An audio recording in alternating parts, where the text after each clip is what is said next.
Hello, everybody, and welcome.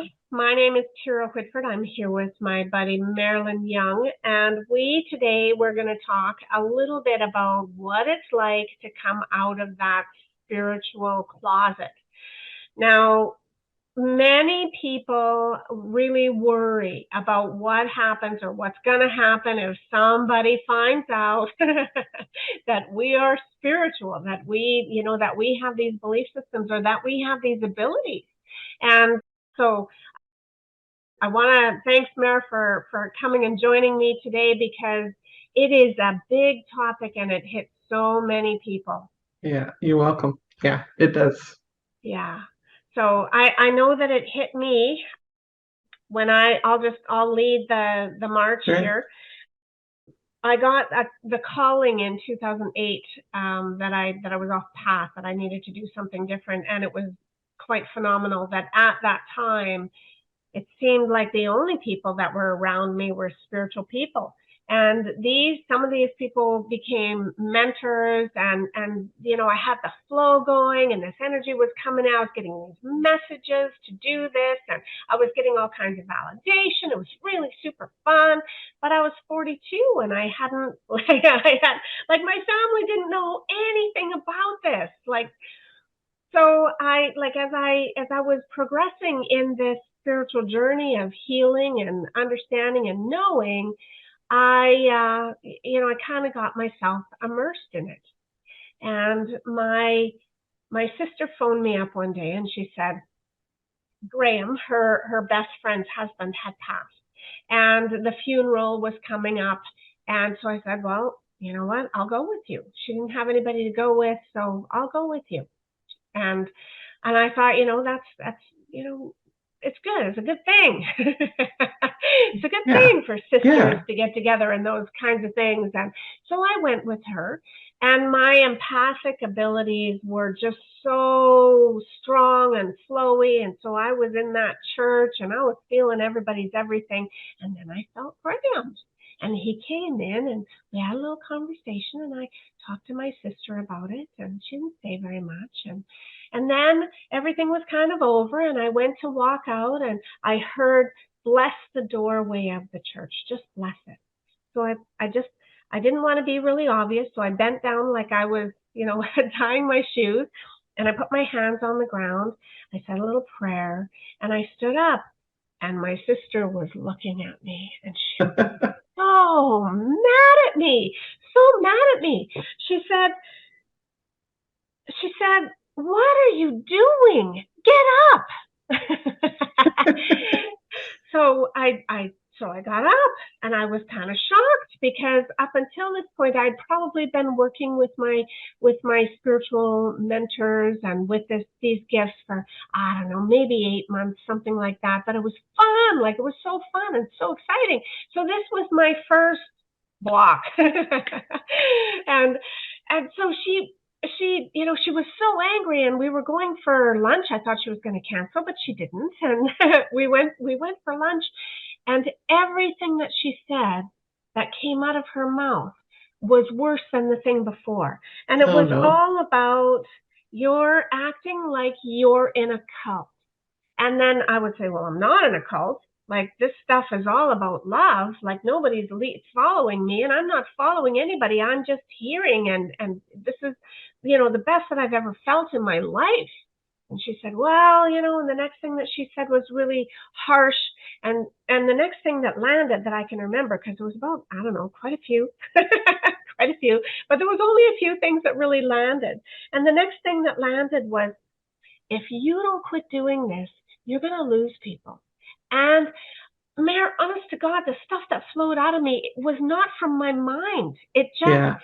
came. And so what came out of me was, it's okay. If people aren't okay with me in my true spirituality, if they're not okay with that, that's okay. They don't need to stay. It wouldn't be my choice, but everybody gets to choose, and that's okay. And we went Yeah. on and on like that for the lunch.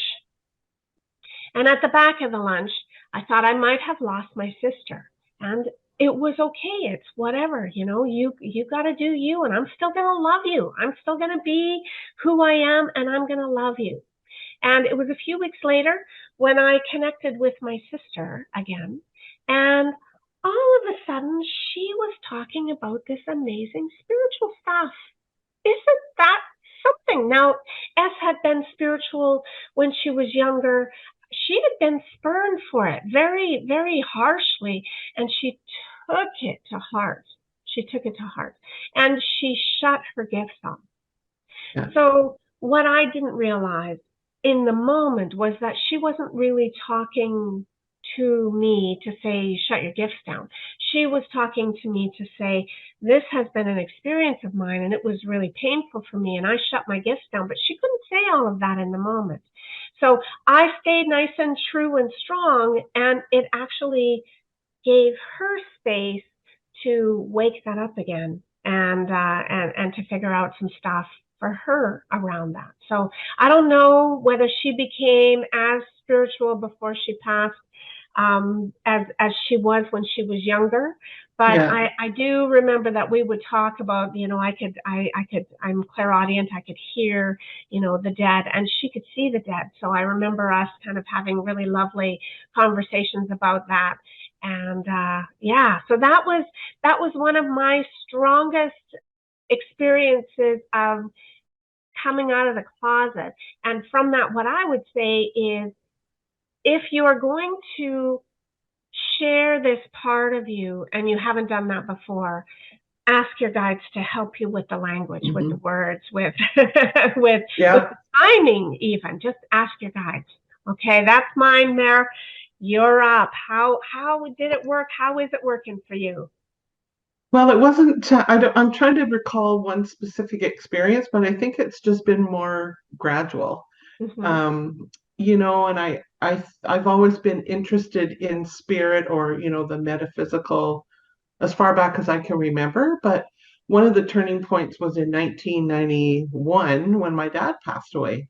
Mm-hmm. And I started being more interested in the other side. So I started reading more books came into the house, and but it was just for me. It wasn't something that I discussed with anything else. It was just an interest. So of course my husband, he's noticing what I'm reading, and let Mare do her thing. That's okay. And it went on like that for quite a while until I met you, buddy, in about 2011. So you seem to have this role where you help us step forward a little bit more anyways. Mm-hmm. But and that was a serendipitous meeting, right? Mm-hmm. At a health fair or Yep. something, and when you said I was interested in your healing units, and when you called me up and said I'm doing this course for empaths, and I was guided that you were the first one to call, and I was like, I'm a what? And but that started me looking more at my gifts, and of course having that conversation with my family, because where's mom going on the weekend and what is she doing, and but it wasn't a lot. It just became something that mom did, or that Marilyn did. But generally, it just started using my gifts and my intuition sort of just to start to seep into every part of my life. And especially at work, the closet was a little deeper, Mm-hmm. because as a science-based RN, although I always really believed in and talked about the art of nursing, which to me was that intuitive part. But as a manager working with my staff about clients that have challenges, that's when messages would come in. So we would talk about them.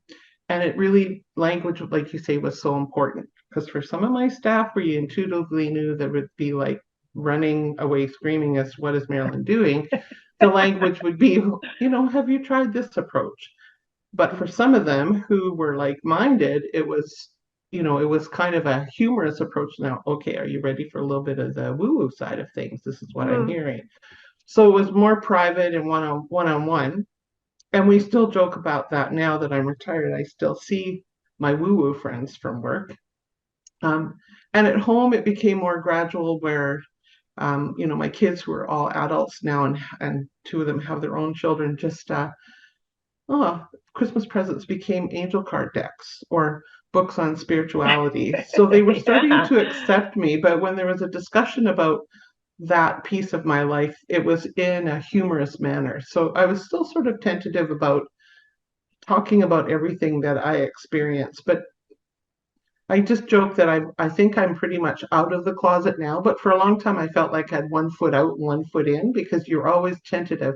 But the more that I shared with who I was, the more I found out and was surprised about people going, "Oh yeah, me too, me Oh, too." And so my support group or my community did change, but became bigger, and my family is awesome. Like my kids and my husband are I without a doubt I know they love me. So like whatever things that mom does or says that they don't understand, they'll accept me.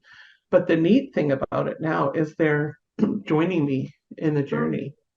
And mm, all in their own time, right? And so they'll, have one-on-one about, yeah, I can see this male spirit in my house, and yeah, what do I do? Or I was sitting with my cousin and talking about spirit, and all of a sudden the flower pots flew off the bench on the balcony, and mhm, or I saw this fellow in the gym that just kind of appeared and disappeared. So they have amazing gifts too.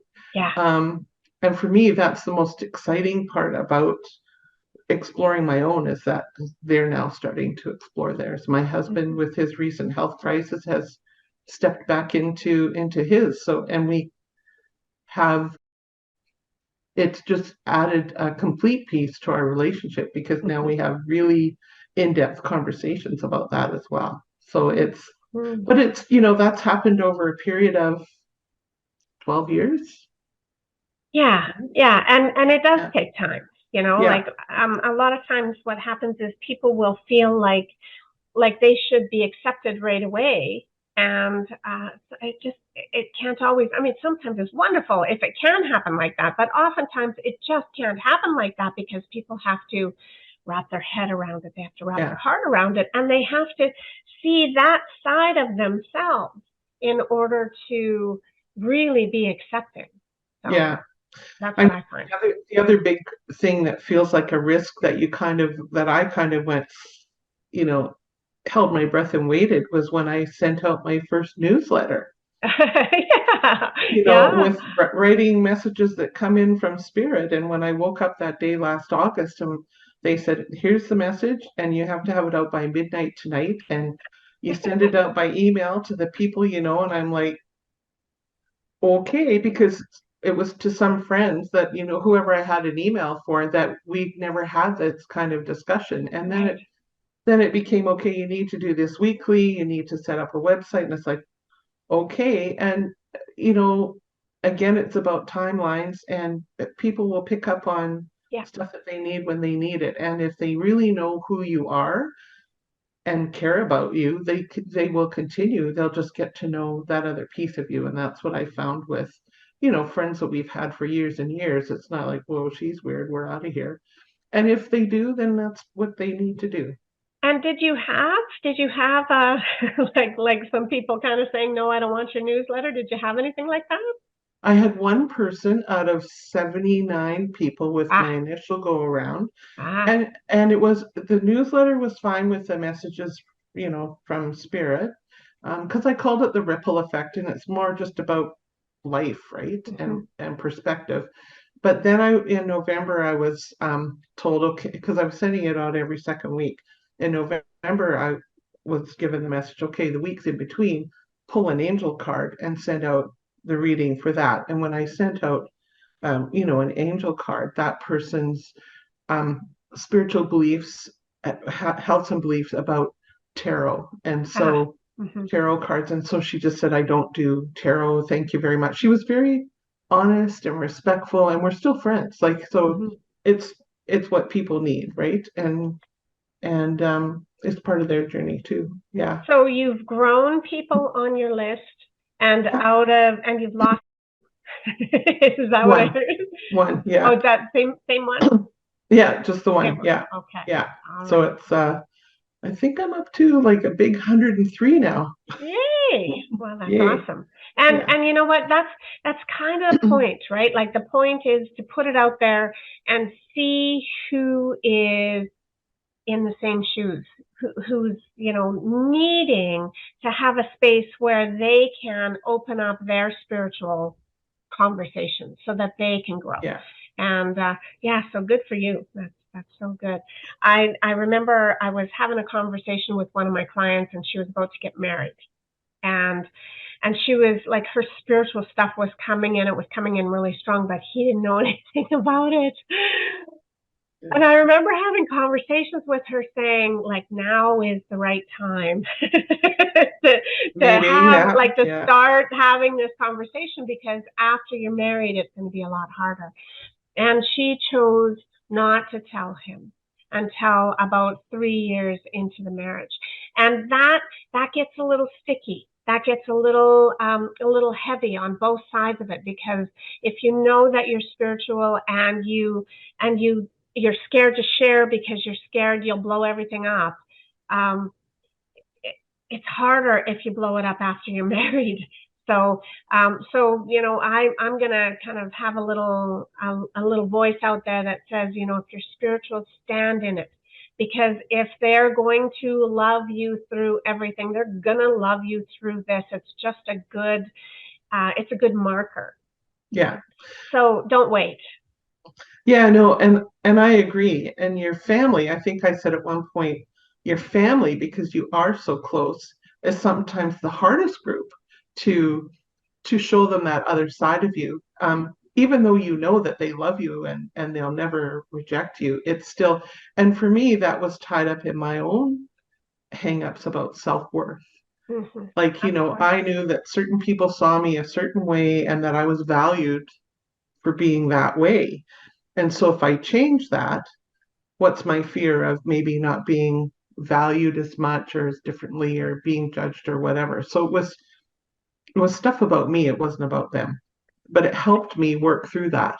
Yeah, and these are the folks that we want to impress for whatever reason, right? Like, we want them to be proud of us. Yeah, We want them to see us and go, "You rah rah, rah, Mary, you're doing great." Like, it's like a something that's attached to the soul that says these are the people that it's going to matter. What I do. It matters to me what they think, yeah. and how they feel about me. And yeah, that's a it's big. Like, when the spiritual gift comes in a little bit later, and we haven't shared it. Yeah, or maybe it was there all along, but we're now deciding to open. That was my case. It was there all along, but I'm Yeah. now deciding to not shut it off, and I'm going to embrace it, and I'm going to learn about it, and I'm going to talk about it. And family's the kicker, and it doesn't matter whether it's your siblings, your parents, because I know my dad is still alive, and I had to kind of come out to him too, and that was a very interesting experience. But eventually, like, I found the language to keep him interested enough so that he didn't just buck the whole thing. No, it wasn't my language. That again was spirit's language. But Yeah. it's your parents, it's your siblings, but it's your kids too, and it's your husband, and it's Yeah. those love interests that you want to bring in, and, like, share who you are, because this is really a big part of it, in my experience anyway. Well, and the thing that it highlighted for me too is um, I still go back to the book, The Four Agreements. Don't make Mm. assumptions and Yeah, don't judge them. Like, don't make assumptions on how they're going to react and don't judge them for whatever reaction they have because it's theirs and they are yeah, entitled to it. So yeah, don't stop because you're about anything really because you're making assumptions about how they're going to respond and how they're going to treat you, etc. If we just are true to ourselves, then it doesn't matter. yeah, yeah. Yeah, yeah. Totally agree. Okay. Thank you, my friend. Thanks for coming on and You're welcome. sharing some of this information with me and with our Thank audience. you. Thank you so much. And if you are thinking about whether or not you should share your spiritual self, to, the members around you, the members in your family.